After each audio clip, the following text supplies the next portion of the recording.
တရားဓမ္မတွေယုံ nant ရှိတဲ့နဲ့ကကံကယုတ်ကိုပြုပြင်တယ်လို့မှတ်ထိုက်တယ်နာမခန္ဓာ၄ပါးသာထားလိုက်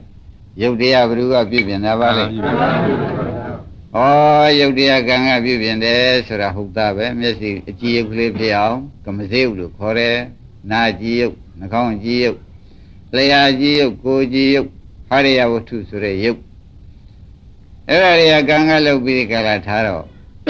မိမိတို့မျက်လုံးလို့မိမိတို့နာလို့ကြားတတ်တာလေးတွေမှတ်မထားပါနဲ့တဲ့မိမိနဲ့ဘာမှဆိုင်မဘူးကံကပြုပြင်ထားတာလို့မှတ်လိုက်ပါဒီတကူလုံးမှလည်းစိတ်တွေတခါတည်းစိတ်ကြည်ရင်ရုပ်ကြည်တယ်ဆိုတာဒကာဓမ္မတွေကိုယ့်ဟာကိုယ်ကဲခတ်ရင်သိပါတယ်စိတ်ကြည်ရင်ဒါဖြင့်စိတ်ကဖြစ်တဲ့ရုပ်တရားဒါဖြင့်ရုပ်တရားမှာကံကလည်းလှုပ်ထားတယ်စိတ်ကလည်းလှုပ်ထားတယ်ဥရုတွေကပူရဲအိုက်တယ်ဆိုဒကာဓမ္မတွေရုပ်တရားညှိုးပြီးဒီကလာနေကြအဲ့ဒီညှိုးရုပ်တွေဟူသေးရလဲဩဥရုကလှုပ်တာပါလားစားတော့ကောင်းပြန်တော့ဝါဖြူစားတော့မကောင်းပြန်တော့ပိန်ချောက်ဝါရည်ဒီလိုမနေဘူးလားမှန်ပါဗျာအဲ့ဒါတွေကြတော့ဒကာဓမ္မတွေကမှတ်လိုက်တာပေါ့အာဟာရကြောင့်ဖြစ်တဲ့ယုတ်ဩဒါဖြင့်ယုတ်မှာကင်တွယ်ရတယ်ဒကာဓမ္မတွေယုတ်မှာချိန်တွယ်ရတဲ့ယုတ်မှာအကြောင်း၄ပါးရှိတယ်ယုတ်မှာအကြောင်းဘယ်နှပါးပါလဲ၄ပါးပါဒါဖြင့်ဒါယုတ်သင်္ခါရတရားယုတ်သင်္ခါရတရားမှာအကြောင်း၄ပါးကဥက္ကမောင်ပြုပြင်တယ်မှန်ပါဗျာနာမ်သင်္ခါရတရားယနေ့ထူးထည့်ပေးရမယ်ယုတ်သင်္ခါရတော့ဖြင့်ဥက္ကမောင်ရေကံစိတ်ဥဒုဟာရရှင်းတတ်ကြပါ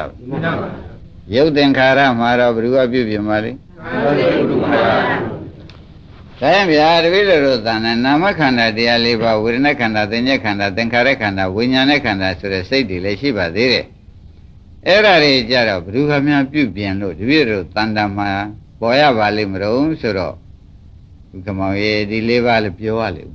ဒါဒီ၄ပါးမနေ့ကကြမ်းနေတဲ့အတွက်ဒီတရားပြန်ဆက်တယ်လို့အောက်မေ့ရမယ်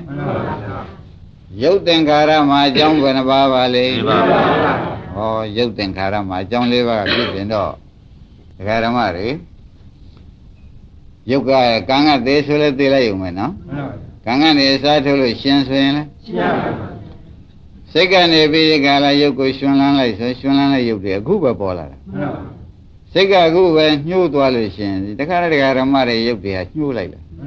ဩဒါဖြင့်စိတ်သင်္ခါရကလည်းစိတ်ကလည်းပြည့်ပြည့်နဲ့သင်္ခါရတရားဖြစ်သောကြောင့်ဓမ္မတွေယူပက္ခန္တာဆိုတဲ့ယုတ်တရားတွေသူများပြည့်ပြည့်နိုင်ခံရသောကြောင့်သင်္ခါရပဲလို့မှတ်ထိုက်တယ်